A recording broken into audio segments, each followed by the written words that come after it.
Hello everyone. I want to welcome everyone watching this video on my channel and also on these complete C programming tutorials. In this tutorial, you will learn C programming from very basic to really advanced. So let's start. So this is part 10. And if you are new to this channel, then please subscribe my channel and also make sure that you watch all the previous part. I have also provided the link in the description. So today I will be talking about formatted functions. In my previous video, that is part 9, I talked about unformatted functions. So today I will be talking about formatted functions. Along with formatted functions, I will also be talking about scanf function and printf function. So let's begin with formatted function. Now what are these functions then? I have already explained what are formatted functions. Formatted functions are those functions which allows the user to read or display the data in desired format. Like unformatted functions are also of two types, which are formatted input functions and formatted output functions. Here scanf is known as formatted input functions, whereas printf is known as formatted output functions. So let's begin with formatted input functions. So with formatted input functions there comes scanf. This scanf is a built-in function and this is used to enter input data into the computer from the standard input device, that is keyboard. So this function can be used to enter any combination of numerical values, single characters or strings. And the syntax for scanf goes this way, that is scanf, control string and ampersand and parameters. Here ampersand and parameters refers to the variable where the data are going to be stored. Now let's talk about control string. Now what are control strings then?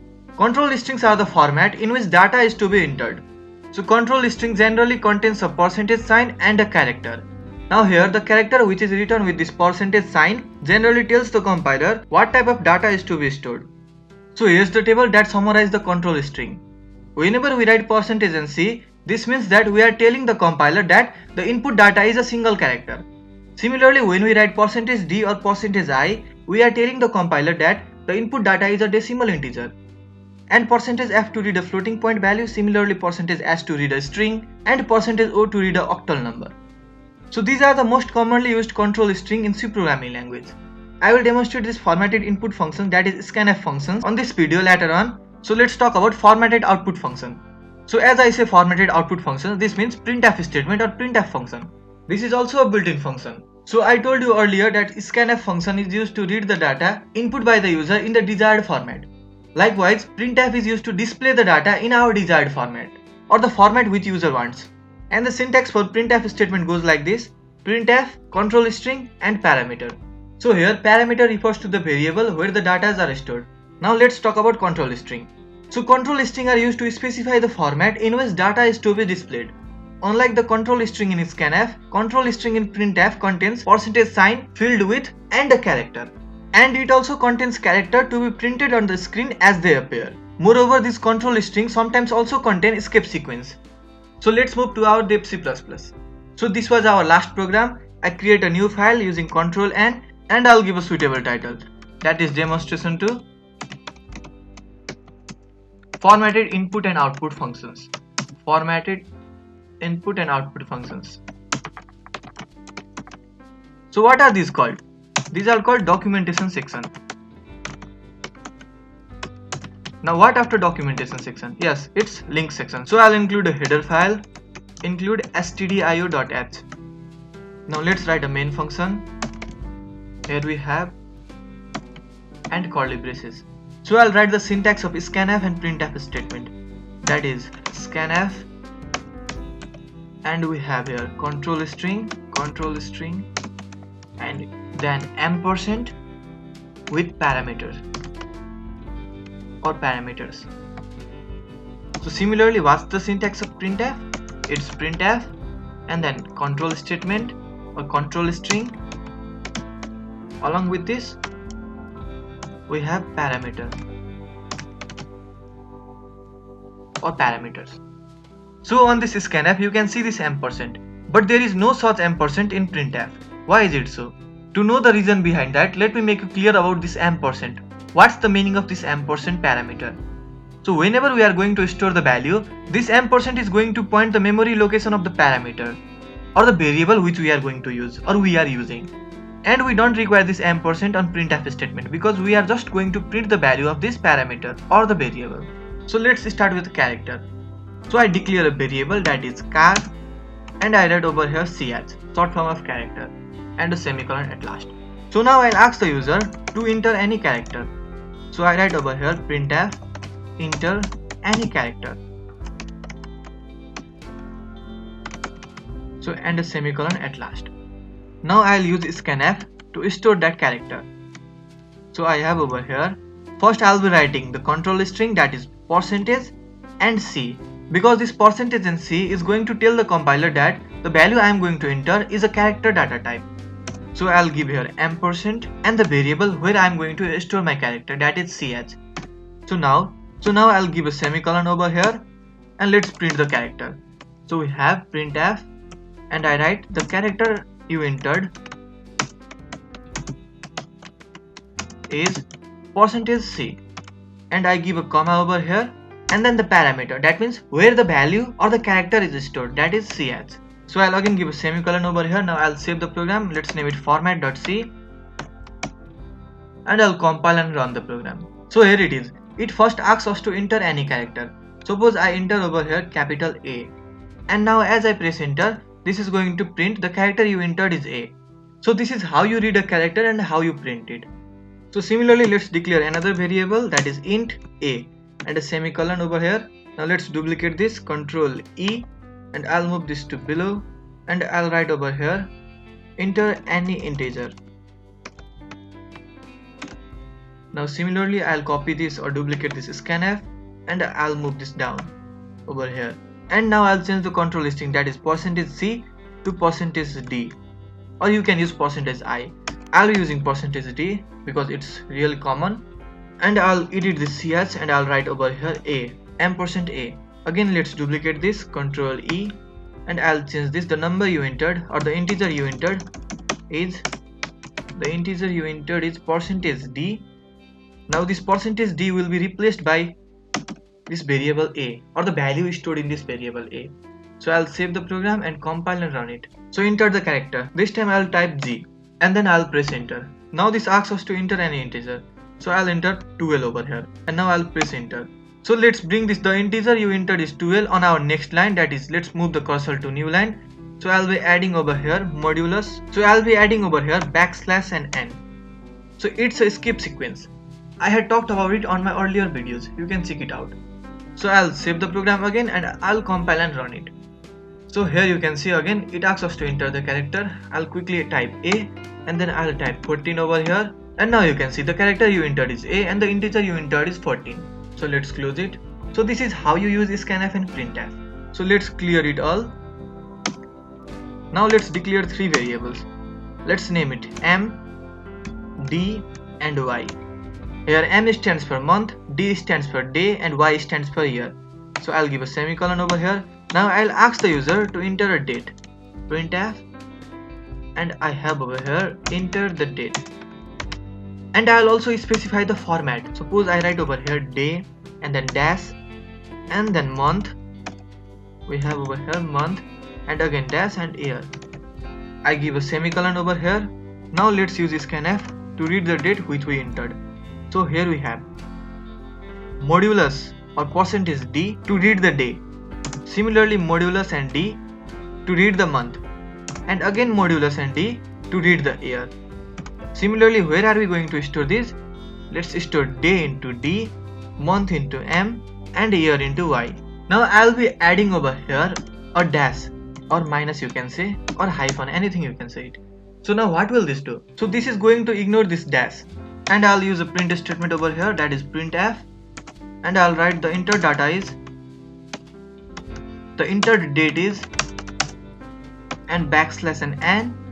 So I'll write over here year equals to modulus D and backslash and T over here. This will give a horizontal tab, and again I'll write month equals to modulus D.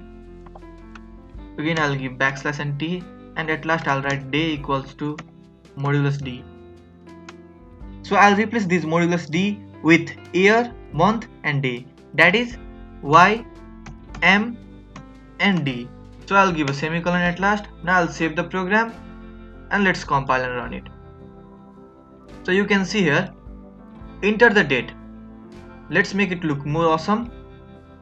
So I'll be adding over here, enter the date in the following format,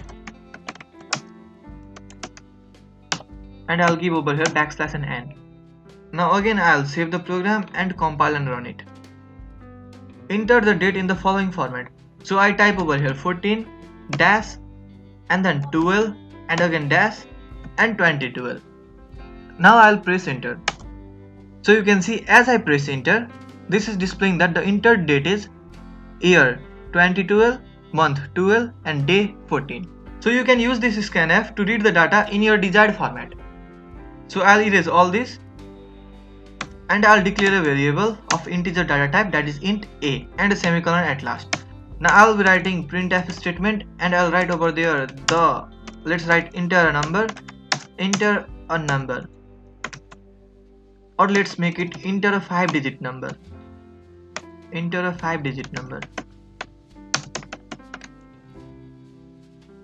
So I'll give a colon and a space over here. Now I'll add a semicolon at last. So I'll use over here scanf and I'll write over here modulus d, and then I'll be using ampersand and a, and at last semicolon, and I'll also write over here printf, and then I'll be writing the entered number is modulus d, and we have over here a, and semicolon at last. Now what will this program do? So this program is going to ask the user to enter a 5-digit number, then read the number and store it in a variable, and after that print the entered number. So let's make it more effective. So I'll edit this and I'll write over here enter a number of maximum 5-digit. Let's write over here maximum. So now I'll save the program and compile and run it. Now what will happen over here? Suppose I type 1 2 3 4 5.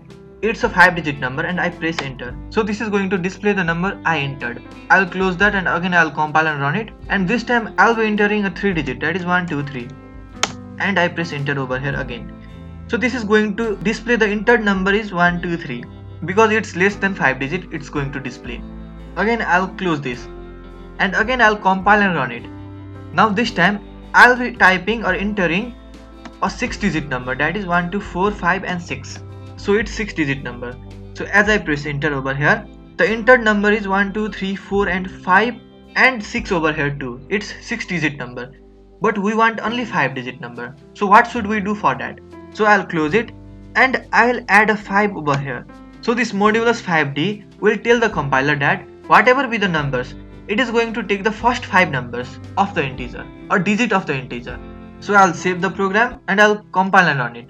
So over here, if I type over here 1 2 3 4 5 6 7 8 and 9, it's 9 numbers or 9-digit number. Although I type 9-digit number and I press enter, this is only going to display 1 2 3 4 and 5. So this was another way to use scanf statement. Now let's clear all this and let's declare a variable of char data type. Let's name it ch over here and a semicolon at last. Now let's initialize ch equals to capital A and a semicolon at last. Now I'll print the value of ch, that is printf, and I'll write over here modulus c, and I'll specify a parameter, that is ch, and I'll give a semicolon over here. Now as I compile and run after saving the program, this is going to display us A. So if I add over here 3 and I'll save the program and then I'll compile and run it. So you can see over here this modulus 3c allocated 3 blocks 1, 2 and 3 and then displayed the character A on the last block. So I'll again close this and I'll duplicate this, that is Ctrl E, and I'll add over here -3, and I'll also add a line breaker, that is backslash and n. I'll save the program and then I'll compile and run it. So you can see over here. Now what's the difference? Both of them first allocated 3 blocks. You can see over here 1, 2 and 3. You can also see over here 1, 2 and 3. So the only difference is that this +3 is going to be right justified and this -3 is going to be left justified. So this is how you format the output. So I'll delete all these or clear all these and I'll initialize a variable float a equals to 12.5566 and I'll give a semicolon over here. Now I'll print it, printf, and I'll write over here modulus f and I'll type over here A. So it's really a simple program. This will display this 12.55666. But what if I add over here 0.3 and I'll save the program and I'll compile and run it. So you can see over here 0.3 specified number of digit after decimal. So now let's write over here 5 and now I save the program and compile and run it. So what happened? No change occurred. So let me make you clear what happened actually. So I'll replace this 5 with 7 and I'll save the program and I'll compile and run it again. So this time you can see here's a space before this 12.557. So what happened is, so this 7 specified the number of blocks, that is 1, 2, 3, 4, 5, 6 and 7. And this 0.3 specified number of digit after decimal. So I close it. Again let's replace this 7 with 12 and I'll save the program and I'll compile and run it. This at first allocated 12 blocks and then started filling the blocks with justified right order. So I'll close it and let's type over here minus and let's save the program and compile and run it. So what happened this time? This actually allocated 12 blocks over here, but this minus is for left justified. So this allocated 12 blocks and then started filling the blocks from left side. So I'll close it again. So I'll delete all this and now let's test for string. Let's write over here character A and 10 over here and I'll give a semicolon at last. So I'll use a printf and ask the user to enter a string. I write over here enter a string and here's a semicolon. Now I'll be using scanf. So what control string are we going to use? That's modulus s. So this modulus s will specify the compiler that the data to be entered or stored is a string. So I type over here A and a semicolon at last. Now again I'll print the entered string. I write over here entered string is, I'll give a escape sequence that is backslash and I'll be printing the string on the next line, that is printf, and I'll be using over here %s and I'll write over here A semicolon. Now I'll duplicate it 2 times. Now I'll add over here 10 and minus 10 over here. So let's see what will this do. Let's save the program and compile and run it. So it asks us to enter a string. So let's close it and let's add a line breaker over here. I forgot to add that. So here it is backslash and n. So now I save the program and I'll compile and run it. This asks us to enter a string. So I enter over here welcome and then I press enter. So you can see the entered string is welcome. Because of these 3 printf statement, we got 3 welcome over here. But what's the difference? So when you see the first printf statement, this welcome is normal, what we entered over here. As I had already said, this 10s and minus 10s will first allocate 10 blocks or 10 spaces, and then this 10s is going to fill the spaces with right justified manner, and this minus 10s is going to fill the spaces with left justified manner. So I'll close it. So in this way you can use formatted input and output functions. Hope you enjoyed watching this video. If you liked this video, please hit the like button and don't forget to subscribe my channel. And also click the bell icon to get notified about my future videos.